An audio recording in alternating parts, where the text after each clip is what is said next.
শেখ হাসিনা সরকার পতনের পর থেকেই একের পর এক গুজব ছড়িয়ে যাচ্ছে ভারতের একাধিক মিডিয়া।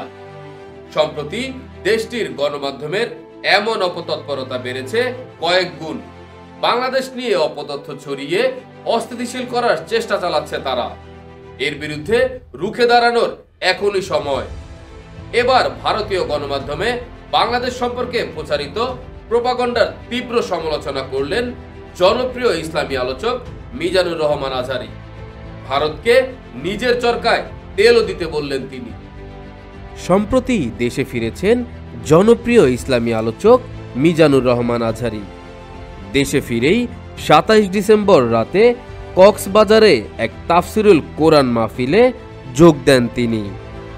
দীর্ঘ ৫ বছর পর দেশের মাটিতে আবারও আজহারীর মাহফিল হওয়ায় দূর দূরান্ত থেকে লাখ লাখ ধর্মপ্রাণ মানুষের জমায়েত হয়।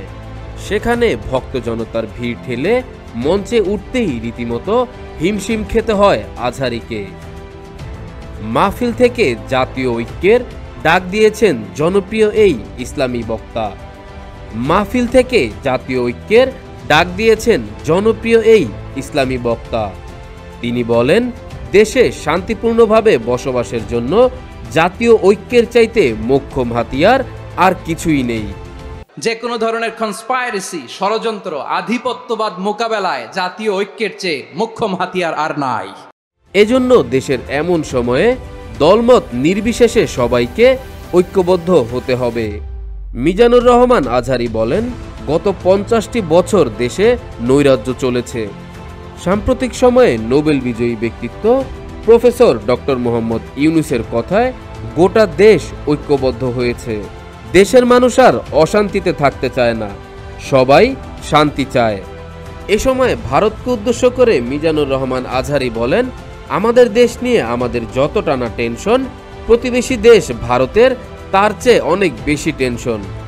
তিনি ভারতীয় গণমাধ্যমগুলোর বাংলাদেশ সম্পর্কে প্রচারিত প্রোপাগান্ডার তীব্র সমালোচনা করে বলেন, আপনাদের এত ভাবনার দরকার নাই, নিজেদের নিয়ে ভাবুন, নিজেদের চরকায় তেল দিন, আপনারা শান্তিতে থাকুন, আমাদেরকেও থাকতে দিন। আমাদের প্রতিবেশী দেশকে বলতে চাই, আমাদের দেশ নিয়ে আপনাদের ভাবার দরকার নাই, নিজের চরকায় তেল দেন, নিজের দেশ নিয়ে ভাবেন। মাহফিলে হযরত মুহাম্মদ সাল্লাল্লাহু আলাইহি ওয়াসাল্লাম, সাহাবী হযরত ওমর ফারুকের জীবনী সহ বিভিন্ন ইসলামী বিষয় ও ২০২৪-এর গণ অভ্যুত্থান সম্পর্কেও আলোচনা করেন তিনি।